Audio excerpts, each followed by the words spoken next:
Let's speak now to Jared Mondschein, Director of Research for the United States Studies Centre at the University of Sydney. Thanks very much indeed for being with us. So President Biden didn't really address the reasons for stepping aside. He talked obviously about passing on the torch. What did you make of it? I think he basically concluded that he didn't need to go into the details of why he thought it was right, but more than anything else, he wanted to have everyone focus on the election itself.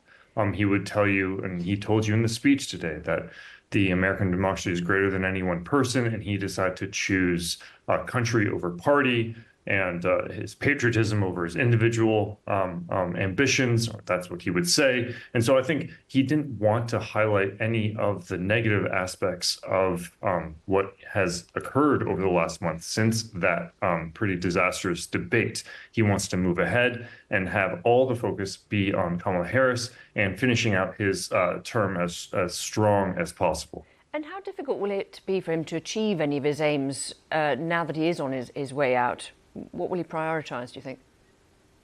That's a great question. I think he is trying to, he highlighted in his speech what he wants to do. He wants to focus on making sure drug prices get lower. But more than anything else, I think one of the top things that I'm looking at is a ceasefire in Gaza. I think him trying to end that and not leave that sort of challenge to his successor will be a pretty sizable undertaking, because the Middle East has bogged down one president after another. And Joe Biden is acutely aware of that, having been in Washington for over half a century. And so I don't think is hoping for any sort of grand bargain in the region. He just wants to not leave that being a simmering challenge for his successor, regardless of whether it's Harris or Trump.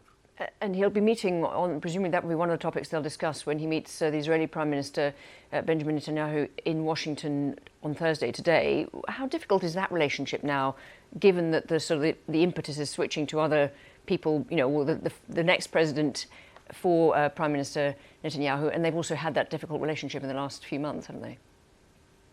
Yeah, I think Netanyahu has not been the best of friends with a number of Democratic presidents, not just Joe Biden, but also Clinton and Barack Obama. In each case, I think the U.S. president has, in the end, at the end of their term of office, tried to put some pressure on the Israeli government to move in certain directions. And so I think it's a challenge for any president. But what we're seeing from Netanyahu, though, is him trying to reestablish the U.S.-Israeli relationship as a bipartisan one. So you're seeing him meet with Biden, meet with Harris, as well as going down to Mar-a-Lago to meet with Trump. I think there's been concern in Israel that Netanyahu has politicized the U.S.-Israeli relationship and that he's grown too close to Republicans. But I think Netanyahu is hoping that he can maintain bipartisan support, the sort of bipartisan support that has actually been decreasing in recent months.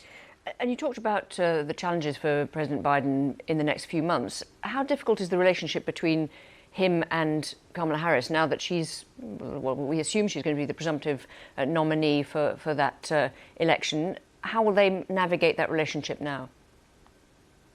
Yeah, I think we're all looking at that very closely. I mean, on one hand, you have Biden wanting to solidify his legacy and really try to end on a strong note. On the other hand, you also have Harris trying to differentiate herself to win this election. And so how much does she try to own this administration's successes and failures? So does she blame the failures on him? I mean, the top failures, or at least top challenges, would be immigration and inflation. And the question is, how can she differentiate herself from what her administration, that she's the number 2 in, has been prosecuting? And how can she sort of create some daylight to stand out and to maintain that enthusiasm that the Democratic base is undergoing right now, to show that she's different, but maybe not too different, that scares those swing voters who think that she might be too progressive?